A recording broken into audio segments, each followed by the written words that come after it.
Hello everyone, welcome back to our YouTube channel CAD NEST. Myself Allauddin here. I'm from CAD NEST. Okay, I'm a civil CAD engineer in a CAD NEST. So today I'm just going to discuss about a fillet and chamfer. So how the fillet and chamfer we are going to use by using a rectangle. So what I'll do here, so to use a fillet and chamfer by using a rectangle. So now what I'll do, I'll take one rectangle from this option. If I'll take the rectangle here, so now see here. Now I have taken the rectangle here. So now what I'll do, before making, if I'll take a rectangle here directly, you can see this one as a sharp edge here is showing, but I want a fillet here. Then what you can use here, take the rectangle option. Before placing the rectangle, you can see the option called fillet. If I'll take a fillet option here, so we have to enter the radius of the fillet. Now example, the radius of the fillet, I'm just going to enter 10. If I'll enter 10 here, now I can continue the fillet, rectangle here. See now if I'll make a rectangle here, but fillet is taken here, but it is very small, it's showing a fillet here. Okay, so now what you can do here, you can zoom this one and you can just set the units here. Now I'm just going to take a fillet option. If you take the fillet option, now you can enter this how much you want, and now I'm just going to increase more values for that.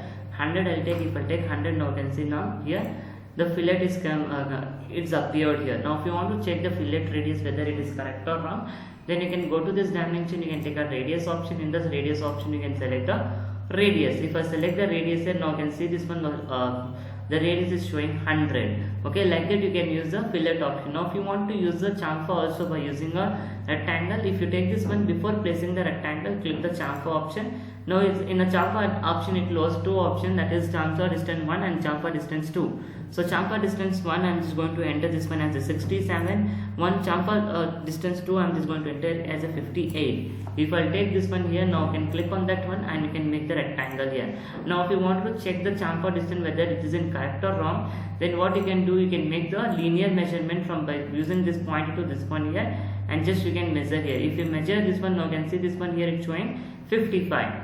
Okay, again if you want to measure the dimension from here to here, then you can click on this.